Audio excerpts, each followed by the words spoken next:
Hi friends, chapati, puri, idli, தோசைக்கு ஏற்ற தக்காளி குருமா எப்படி செய்யலான்னு பார்க்கலாம் வாங்க. ஒரு கடாயில் எண்ணெய் ஊற்றிக்கணும். எண்ணெய் காஞ்சதுக்கப்புறம் 2 கிராம்பு, ஒரு பிரியாணி இலை, பட்டை சேர்த்து தாளிச்சிக்கணும். பொடியாக கட் பண்ண ஆனியன், பச்சை மிளகா, கருவேப்பிலை சேர்த்து வதக்கிக்கணும். இஞ்சி பூண்டு பேஸ்ட்டு சேர்த்து நல்லா வதங்கினதுக்கப்புறம் பழுத்த தக்காளி 2 சேர்த்து வதக்கிக்கணும். தக்காளி நல்லா வெந்ததுக்கப்புறம் வீட்டு குழம்பு மிளகாய்த்தூள், ஒரு மஞ்சள் தூள் சேர்த்துக்கணும். அதுக்கப்புறம் ஒரு மிக்ஸி ஜாரில் தேங்காய் துருவல், கசகசா, சோம்பு இது 3த்தையும் சேர்த்து அரைச்சிக்கணும். கொஞ்சமாக தண்ணி ஊற்றி நல்லா ஃபைன் பேஸ்ட்டாக அரைச்சி எடுத்துக்கணும். அரைச்சி பேஸ்ட்டில் குருமாவுக்கு தேவையான அளவு தண்ணி சேர்த்து பேனில் சேர்த்துக்கணும்.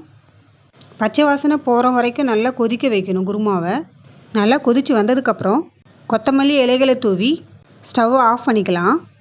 இப்போ நம்மளோட தக்காளி குருமா ரெடி. இந்த வீடியோ உங்களுக்கு பிடிச்சிருந்ததுன்னா லைக் பண்ணுங்கள், ஷேர் பண்ணுங்கள், கமெண்ட் பண்ணுங்கள், மறக்காமல் சப்ஸ்கிரைப் பண்ணுங்கள். Thank you for watching this video.